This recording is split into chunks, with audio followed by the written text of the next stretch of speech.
नमस्कार दोस्तों, आप सब कैसे हो। तो दोस्तों आज की वीडियो में मैं आपको रेलवे एएलपी और टेक्नीशियन के जो सीवीटी 1 एग्ज़ाम होना है उसी से संबंधित कुछ बातें यहाँ पे करने वाला हूँ। जी हाँ दोस्तों, आप सभी जो है एएलपी और टेक्नीशियन की तैयारी कर रहे हैं। एएलपी का फॉर्म भरा जा रहा है और टेक्नीशियन का दोस्तों फरवरी में आ जाएगा। तो दोस्तों बहुत सारे के मन में ये सवाल ज़रूर है कि दोनों की अलग अलग तैयारी करें या फिर एक ही तैयारी करें जिससे कि दोनों एग्ज़ाम में सफलता मिल सके। तो दोस्तों इन्हीं सब बातों को ध्यान में रखकर मैं यहाँ पे इस वीडियो को लेकर आया हूँ और इसमें आपको मैं बताऊँगा कि जो सीवीटी 1 होना है उसमें साइंस के जो क्वेश्चन आने वाले हैं वो कहाँ कहाँ पे ज़्यादा टच करते हैं, किस टॉपिक से ज़्यादा टच करते हैं। हालांकि दोस्तों सबसे पहले हम यहाँ पर देख लेंगे सिलेबस किस तरह से रहेगा सीवीटी 1 का। तो देखेंगे कि 75 क्वेश्चन 60 मिनट में बनाना है आपको। उसके बाद जो मैथ से सवाल है दोस्तों वो 20 क्वेश्चन तो हैं।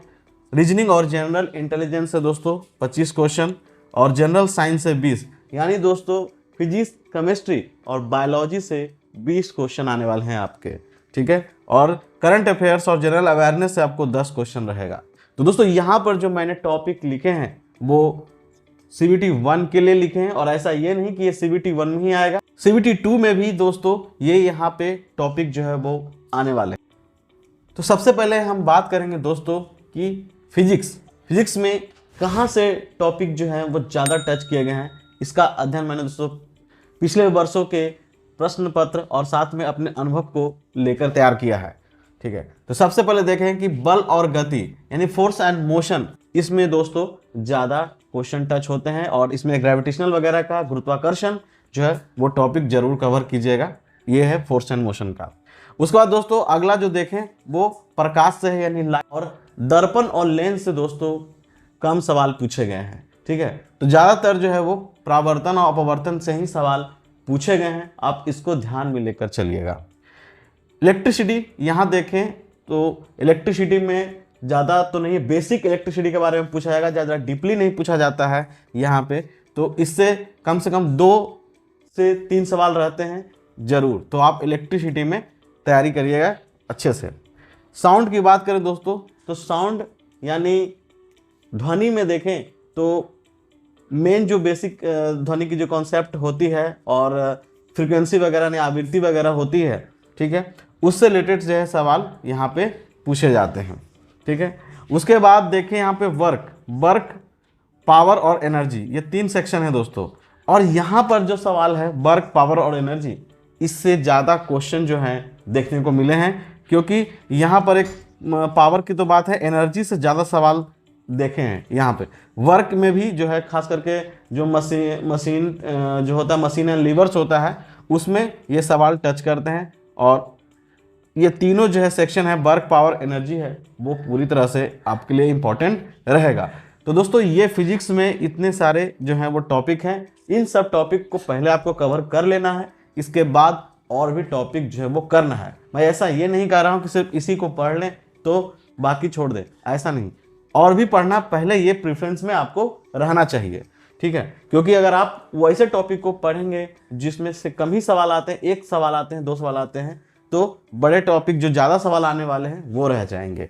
अब हम देखेंगे दोस्तों केमिस्ट्री में देखें तो बहुत इंपॉर्टेंट है दोस्तों पीरियोडिक टेबल। और पीरियोडिक टेबल में आपको मॉडर्न से सवाल तो रहेंगे ही, साथ में मेंडलीव के भी रहेंगे, न्यूलैंड का अष्टक नियम वगैरह, ये सब जो है वो इसके अंतर्गत ही पढ़ लीजिएगा यहाँ पे। तो पीरियोडिक टेबल बहुत ही महत्वपूर्ण है, पूरा आवर्त सारणी को अच्छे से पढ़ना है, ठीक है। साथ में जो हम लोग संयोजी इलेक्ट्रॉन पढ़ते हैं, वैलेंस इलेक्ट्रॉन पढ़ते हैं, उसको भी आपको देखना है, ठीक है। तत्वों के बारे में पढ़ना है, ये ध्यान रखिए। एलिमेंट को आपको अच्छे से करना है, एलिमेंट सेक्शन जो होता है, तत्व जो पढ़ते हैं हम लोग। उसके बाद देखें दोस्तों मेटल एंड नॉन मेटल्स, इसमें भी पूछा जाता है ये किस तरह से ये किसके साथ ऐड होता है, कहाँ पाया जाता है, ये सब चीज़ें जो हैं वो सवाल आते हैं। तो मेटल्स एंड नॉन मेटल्स, हालांकि दोस्तों इसमें देखें कि कार्बन और कंपाउंड्स, ये भी टॉपिक जो है वो अच्छा खासा है, क्योंकि कार्बन तो एक बड़ा टॉपिक है, लेकिन ये आपको करना होगा क्योंकि कार्बन में भी सवाल ज़्यादा से ज़्यादा आते हैं, ठीक है। कम से कम कितना भी रहेगा तो 3-4 सवाल तो इसमें से ज़रूर रहना ही रहना है, ठीक है। अब देखें हम एसिड बेस यानी अम्ल और क्षार दोस्तों, यहाँ पर आपको भी ध्यान देना है क्योंकि पीएच वैल्यू से लेकर के या जो कुछ अन्य एसिड बेस की जो प्रॉपर्टी है वो सभी पूछे जाते हैं। ज़्यादा डीपली नहीं दोस्तों, एक आपको 10th लेवल के बेसिस पे तैयार करना है। उसके बाद दोस्तों atoms and molecule important part हो जाता है दोस्तों। एटम्स एंड मॉलिक्यूल में आपको अच्छे से करना है, अणु परमाणु जो होता है इसमें अच्छे से करना है, बिल्कुल आपको जो है क्वेश्चन इसमें टच करने वाले हैं। केमिकल सॉल्यूशन, बहुत सारे ऐसे केमिकल रिएक्शन है, सॉल्यूशन है, वो आपको जरूर यहाँ पे करना है। जैसे आप सॉल्वेंट है, सॉल्यूशन पढ़ते हैं इस तरह से, तो ये पूरा। और इसी में मैं आपको ये भी कहूँगा कि जो मोल कॉन्सेप्ट वगैरह है, मोल संकल्पना, उसको भी आप जरूर पढ़ें क्योंकि उससे भी ये टच करता है। ठीक है, अब हम बात करेंगे दोस्तों बायोलॉजी की।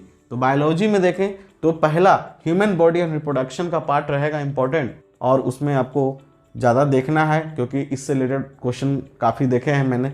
और दूसरा जो हम बात करेंगे यहाँ पर सेल थ्योरी। ठीक है, सेल थ्योरी में भी इम्पोर्टेंट है दोस्तों, इसमें भी सवाल जो है अच्छे खासे बायो के रहते हैं। प्लांट किंगडम, ठीक है दोस्तों, प्लांट किंगडम में आपका बहुत इंपॉर्टेंट हो जाता है। इसमें भी 3 से 4 सवाल, 3 सवाल हमेशा इसमें से आए हैं, तो ये भी आपको इम्पोर्टेंट है। प्लांट किंगडम है जिसमें आपको करना है तैयारी। बाकी जिसको ह्यूमन बॉडी है या रिप्रोडक्शन है, ये 3 पार्ट है। बाकी इसके बाद और जो कुछ जो टॉपिक हैं थोड़े थोड़े उसको भी कवर करना है, लेकिन पहले ये जो टॉपिक मैंने यहाँ पर लिखे हैं इसको सबसे पहले ज़्यादा ध्यान देना है। कहीं ना कहीं इतने से आपका कम से कम मैं मानता हूँ कि 13 से 15 क्वेश्चन जो है जरूर रेडी हो जाएगा। तो ध्यान रखिए, टोटल 20 क्वेश्चन है। बाकी 5-6 क्वेश्चन जो ऐसे हैं, 7 क्वेश्चन हैं जहाँ पे आपको और भी देखने की आवश्यकता है, लेकिन पहले इन पे फोकस करना बहुत ही जरूरी है। तो आपका साइंस का पार्ट जो है लगभग तैयार हो जाता है। मैथ्स में आपको जो पाई चार्ट है दोस्तों, पाई चार्ट वो जो है आपको बहुत ही ध्यान देना है। इसके बाद अगर हम बात करें कि जो डेटा संबंधी यानी सांख्यिकी से जो आता है, टेबल वगैरह दे करके उसमें पूरा डेटा एक दे दिया जाता है और उससे क्वेश्चन आते हैं, तो इम्पोर्टेंट है। तो इस पर खासा ध्यान है बिकॉज इसमें टाइम लगता है दोस्तों। अगर आप एक्सपीरियंस है ज़्यादा आपको बनाने का तो बना देंगे, लेकिन बहुत लोग इसमें जो है टाइम टेकन उनका हो जाता है। तो ये ध्यान रखना है, पाई चार्ट और डेटा एनालिसिस जो है वो बहुत ही इंपॉर्टेंट है। इसमें क्वेश्चन कई सेट में मैंने इसे देखे हैं, तो ये आपको जरूर करना है। ये है दोस्तों मैथ में, बाकी तो सभी वही टॉपिक हैं, उसमें कोई ज़्यादा एक्स्ट्रा नहीं है। तो दोस्तों ये पूरा जो है वो CBT 1 का ही मैंने बताया है। CBT 2 का मैं किसी और वीडियो में बताऊंगा अच्छे तरीके से। फिलहाल CBT 1 होना है दोस्तों। और जहाँ तक कट ऑफ की बात करें 2018 के बाद दोस्तों, तो लगभग जो है वो 40 से 42 के बीच में कट ऑफ रहा है एक चीज़, और किसी में गया है 51 गया, 1-2 बोर्ड में गया है दोस्तों। तो यानी यही कट ऑफ है, लेकिन इस बार दोस्तों कट ऑफ तो थोड़ा ज़्यादा ही रहेगी। तो आपको ऐसा तैयारी करना है कि जिससे कि आपको वो कट ऑफ जो है एकदम आ सके, यानी क्वालिफाई सके, यानी आप अच्छे से संतुष्ट हो गए हैं कि नहीं मेरा इस बार होने वाला है। तो ये आप ध्यान रखें। तो दोस्तों टेक्नीशियन और LP में जो ये सिलेबस है ये साइंस का, इसमें ज़्यादा कुछ भी अंतर नहीं है, बल्कि यही आपका वो जो है वो क्वेश्चन टॉपिक से आने वाले हैं, ये ध्यान रखिएगा। अभी रिजल्ट की बात करें दोस्तों, तो आपको PT में तो जैसा कि पता है 15 गुना आपका जो है वो रिजल्ट आने वाला है। ठीक है, PT के बाद मेंस के लिए CBT 2 के लिए रिजल्ट आएगा, 8 गुना रिजल्ट उसमें दिया जाएगा।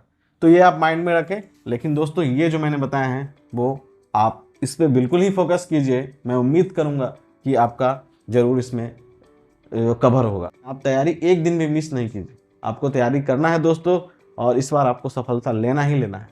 तो मिलते हैं नेक्स्ट वीडियो में किसी ऐसे अपडेट्स के साथ दोस्तों। और हाँ दोस्तों, अगर आप इस चैनल पे नए हैं तो चैनल को सब्सक्राइब कर लीजिएगा और बेल आइकन प्रेस कर दीजिएगा, जिससे कि आपको आने वाली वीडियो की नोटिफिकेशन सही टाइम पे मिल सके, पहले मिल सके। ठीक है दोस्तों, और बहुत सारे लोग ऐसे आते हैं कमेंट तो करते हैं लेकिन सब्सक्राइब नहीं करते। प्लीज़ भाई लोग, आप लोग भी सब्सक्राइब जरूर करें। ठीक है, तो मिलते हैं नेक्स्ट वीडियो में, तब तक के लिए जय हिंद।